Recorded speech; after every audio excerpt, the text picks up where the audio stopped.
그날 이한영은 알았습니다.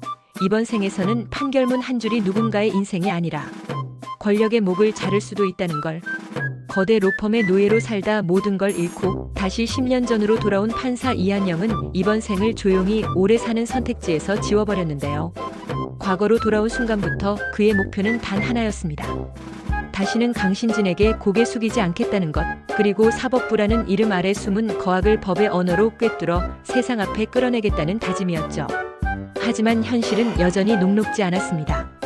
사법부의 중심에는 여전히 강신진이 있었고, 강신진은 법을 지키는 얼굴을 한 채 법을 가장 잘 이용하는 인물이었습니다. 강신진은 판사 인사, 로펌, 자금, 정치권과의 연결고리까지 손에 쥐고 있었고, 이한영이 회기 전생에서 무너졌던 이유도 결국 그 구조 한가운데 있었거든요. 이한영은 서울 입성을 준비하며 다시 한번 선택의 기로에 섭니다. 지방 법원에 남아 안전한 판결만 반복할 것인지, 아니면 다시 서울로 올라가 강신진의 시야 한복판으로 들어갈 것인지. 회기 전의 기억은 그 선택이 얼마나 위험한지 너무 잘 알고 있었죠. 그럼에도 이한영은 이번엔 물러서지 않기로 합니다. 이번엔 내가 도망치지 않는다는 말이 스스로에게 하는 주문처럼 머릿속을 맴돌았거든요. 이 과정에서 이한영의 가장 큰 변수는 검사 김진아였습니다. 김진아는 정의감이 강하지만 조직 논리에 익숙한 검사였고, 과거의 이한영과는 달리 아직 완전히 타협하지 않은 인물이었죠. 이한영은 김진아에게 일부러 모든 걸 말하지 않습니다. 회기 사실은 물론이고 강신진의 최종 그림 역시 숨긴 채로요. 김진아가 믿을 수 없는 게 아니라 믿게 만들면 위험해질 거라는 걸 이한영은 이미 경험했기 때문이었습니다. 한편 석정호는 이한영의 움직임을 가장 가까이에서 지켜보는 인물이 됩니다. 겉으로는 무뚝뚝하고 현실적인 판사지만 석정호는 과거 이한영이 무너질 때 옆에 있었던 몇 안 되는 사람이었죠. 이번 생에서 석정호는 이한영의 변화에 미묘한 불안을 느낍니다. 예전엔 타협하던 사람이었는데 이번엔 이상하리만큼 계산이 빠르고 과감했거든요. 석정호는 속으로 생각합니다.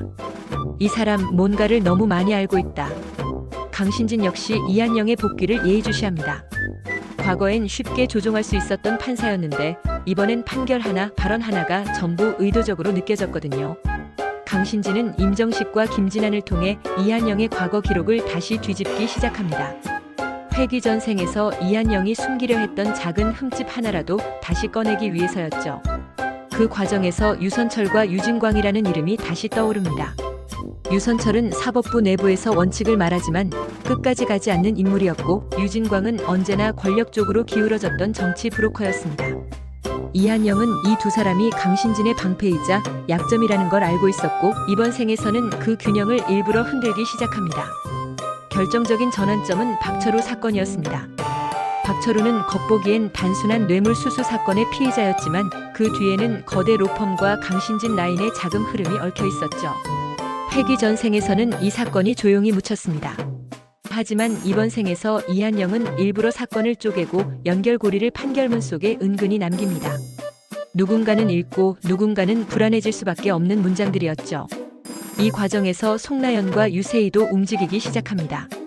송나연은 언론을 통해 사건의 방향을 읽어내는 인물이었고, 유세희는 정보의 흐름을 가장 빠르게 캐치하는 인물이었습니다.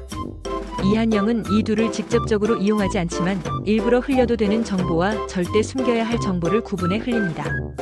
그 미묘한 차이가 여론을 움직이기 시작했거든요. 강신진은 점점 조급해집니다. 이한영을 바로 제거하기엔 명분이 없고 놔두자니 서울 입성이 현실이 되어가고 있었죠. 결국 강신진은 김윤혁과 장태식을 통해 이한영의 주변을 압박하기 시작합니다. 가족, 과거 인연, 그리고 회기 전생에서 이미 무너졌던 선택들을 다시 들춰내려는 시도였죠. 그 와중에 하나영과 박말래, 신남숙 같은 인물들이 다시 이한영의 시야에 들어옵니다. 과거엔 스쳐 지나갔던 이들이었지만 이번 생에서는 작은 증언 하나, 작은 기억 하나가 결정적인 퍼즐이 될 수 있다는 걸 이한영은 알고 있었습니다. 특히 이동석과 장용현이 얽힌 오래된 판결 기록은 강신진의 과거를 직접적으로 건드릴 수 있는 폭탄이었죠. 이한영의 내면도 흔들립니다.